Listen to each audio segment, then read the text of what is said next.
Good morning.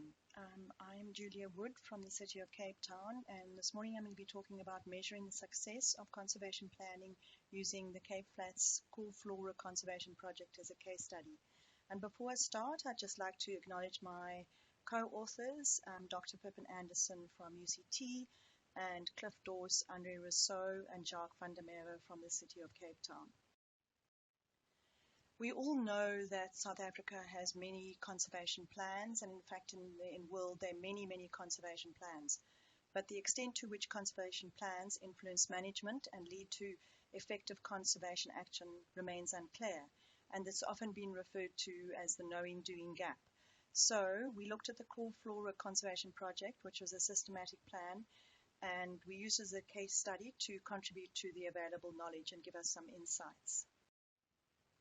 The Cool Flora site study was a study that was a systematic conservation plan that Crystal Mays and Tony Rebello developed in 1999 funded by the Botanical Society.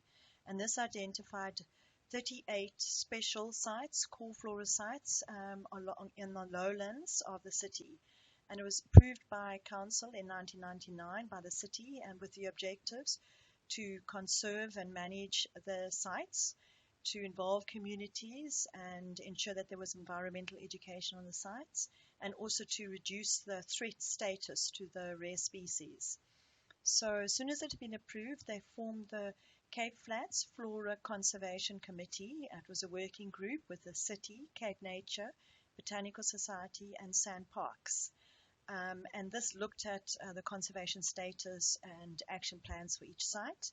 But it was very quickly, within 2 to 3 years, the working group had actually disbanded because it was taken over by various other big partnerships, for example, the Cape Action for People and Environment, and also the Cape Flats Nature Project that looked at specific sites and specifically community involvement on certain Core Flora sites.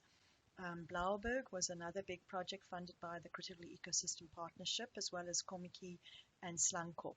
And these were all partnerships with the city, Cape Nature, SANParks, DEF, which is, well, in fact, it was the old Department of Environmental Affairs, and the provincial DP, Department of Environmental Affairs and Development Planning, Botanical Society, SANBI, Table Mountain Fund, WESA, Critical Ecosystem Partnership, and JEF. And in fact, in the early 2000s, there was quite a lot of grant funding that was secured for many of the Cool Flora sites.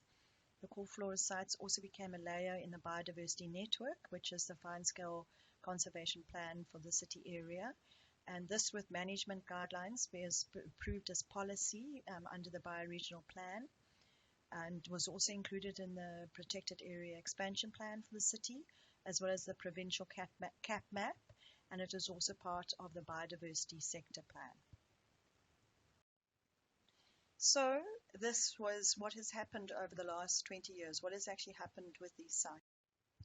This slide is a graph of the hectares of the Cool Flora sites, and you can see the green, the darker green, are the hectares that are under formal conservation, whereas the lighter green show sites that are secured for conservation, but they still need to be formally proclaimed.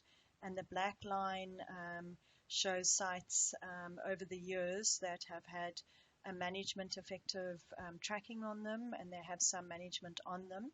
The red are hectares that are not conserved at all, and the blue shows hectares that are lost. And most of the hectares that were lost were through formal development for cemeteries, mining, mixed industrial or residential. We didn't include transformation to agriculture because it was very minimal in the Cool Flora sites, and most of them are either in buffer areas or areas that could be rehabilitated.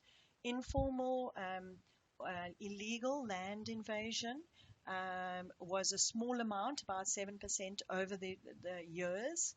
But recently that's become more prevalent, in fact, in the last year, and this was not included because it's still under court cases, and we're not sure whether the land actually will be lost to conservation, and I'll talk more about the illegal land invasion later. So for 25 of the core flora sites, they formerly conserved or were in process and managed partially or fully, so that was 66%, and 57% of the core flora sites in terms of hectares had conservation status or were secured for conservation, and the status was in process. And the photos roundabout just show some of the management that's happening on the sites. Also, there's been quite a bit done in terms of community involvement. 58% of the core flora sites have some type of community involvement, volunteers, or an advisory committee. Unfortunately, only 34% of the core flora sites have some type of education component. So that's obviously lacking behind. We then evaluated the success of the project. We used metrics from global literature on how to evaluate planning projects, and we looked at project design, natural elements, financial, social, and human or institutional. And we discovered that looking at that the project, the planning and the design and the implementation, the design of the implementation was relatively good. The natural elements, we're about halfway with that. Financial investment, specifically grant funding. There was a lot of grant funding that went into the core flora sites. The sustainability, obviously this is always a challenge.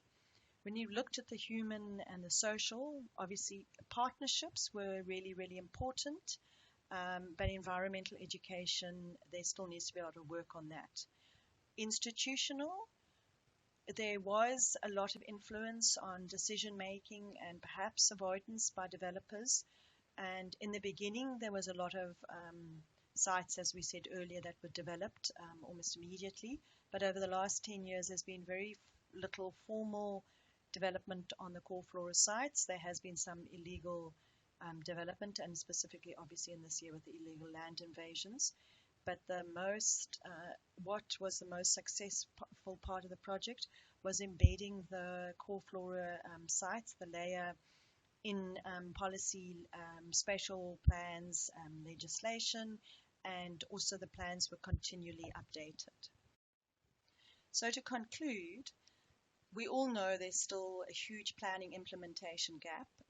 The core flora sites have done very well and there's been a huge amount of effort to actually conserve, whereas more than half of them are actually under formal conservation management and have management. But implementation on the ground is hard and it takes a very long time, and maybe this is the reason why a lot of the plans that these conservation plans aren't evaluated, because the implementation is much longer after the plan originally started. So there's a huge gap in the evaluation of conservation planning. So for our case study, the project design was set up very well, but there was no evaluation framework at which to evaluate the project. Conservation management has done very well, but it's still a work in progress. Human and social education needs a lot more work. Community involvement is doing quite well. Partnerships, we almost couldn't do more about the partnerships. The partnerships within South Africa and the conservation network in community are very strong. And this includes Cape and the Fynbos Forum. Financial, sustainable funding is a problem, but grant funding, there was a huge amount of investment into these sites. Institutional decision-making and formal development avoidance does happen, but this is a weak area, because even if it is a core flora site, even if it's been recognized important, it doesn't guarantee that it's not going to be developed on. And then putting plans into policy and legislation and updating of the plans, continual updating of these plans and updating the actions has done very well, and this is probably one of the biggest success along with the partnerships. So what else? Each core flora site had a very complex and unique story. In fact, each one, a lot has happened to each site over the years. The names have changed, the sites have changed, what has happened on the sites. Plant species on some of them have nearly gone extinct. Some of them have gone extinct on some of the areas that have been lost to conservation. So each site is a really unique story. For example, at the moment, Drift Sands is one site managed by Cape Nature, is struggling at the moment because of the large illegal land invasion.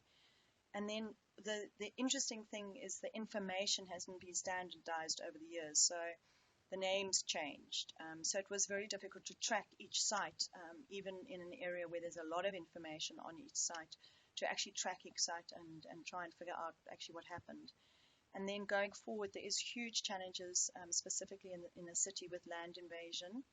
And there's also unforeseen challenges. And a year ago, we would not have predicted what was happening at the moment with the COVID, which has had a huge impact on the areas specifically with land invasion. I'd just like to thank everybody who helped me get the information together for this paper, and I hope you've enjoyed it. Thank you very much.